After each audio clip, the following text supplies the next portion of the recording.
আসসালামু আলাইকুম। আইটি হেল্পলাইনের পক্ষ থেকে সবাইকে স্বাগতম।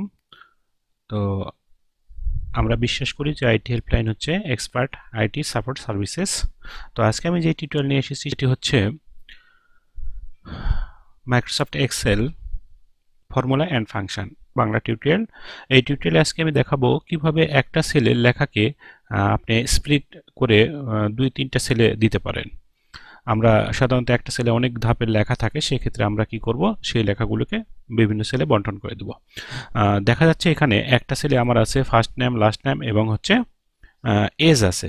সেক্ষেত্রে আমি এখানে ফার্স্ট নেম, লাস্ট নেম এবং এজ তিনটা ঘর করে নিয়েছি, তিনটা সেল তৈরি করে নিয়েছি। তো আমি এখন এই সেলটাকে সিলেক্ট করব। এই সেলটাকে সিলেক্ট করে আমি কি করব, আমি যদি দেখিয়ে দিই তো এখানে আব্দুল আসবে ফার্স্ট নেমে, খালেক আসবে হচ্ছে লাস্ট নেমে এবং এজ যাবে হচ্ছে এজের জায়গায়। তো সেক্ষেত্রে আমি প্রথম সেলটাকে সিলেক্ট করে নেব। সিলেক্ট করে নিয়ে যাব আমি ডাটা, অর্থাৎ ডাটা ট্যাব এ। ডাটা ট্যাব থেকে আমি যে রিবন আসবে সেই রিবনের অধীনে টেক্সট টু কলামে ক্লিক করব। টেক্সট টু কলামে ক্লিক করে এখানে ডিলিমিটেডে সিলেক্ট করব। ডিলিমিটেড সিলেক্ট করার পর নেক্সটে যাব। নেক্সটে যাওয়ার পরে আমি এখানে দেখব যে এখানে আমি কি আছে, আমার হচ্ছে কি দ্বারা আমি ডিলিমিটেড করব। তো সেক্ষেত্রে আমি ট্যাব বাদ দিব, ট্যাব বাদ দিয়ে আমি স্পেস, প্রথম স্টেপ হচ্ছে স্পেস নিব।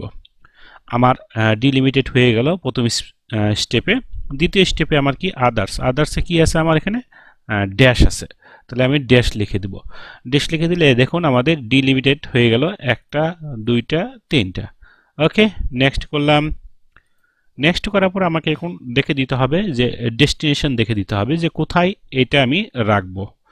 ওকে, তো আমি ফার্স্ট সেলটা দেখাই দিলাম, এখানে আমি প্রথম সেলটা দেখাই দিলাম, এটা আমার ডেস্টিনেশন, এখান থেকে এই পর্যন্ত হয়ে যাবে। তাহলে প্রথমটা দেখাই দিলেই সবকটা হয়ে যাবে। তো এক্ষেত্রে আমি ফিনিশ করব। ওকে, দেখুন ভেরি ইজি না এটা? ওকে, তাহলে আপনারা সহজে এটা করতে পারবেন এবং এই প্রবলেমটা থেকে আপনারা সলভ পেয়ে যাবেন। তো ধন্যবাদ সবাইকে, আশা করি আমার টিউটোরিয়ালটি ভালো লেগেছে। আর অবশ্যই আমার চ্যানেলটি সাবস্ক্রাইব করবে এবং বেল বাটনটা অন করে রাখবে এবং লাইক কমেন্ট করতে ভুলবে না। সবাইকে ধন্যবাদ। আসসালামু আলাইকুম।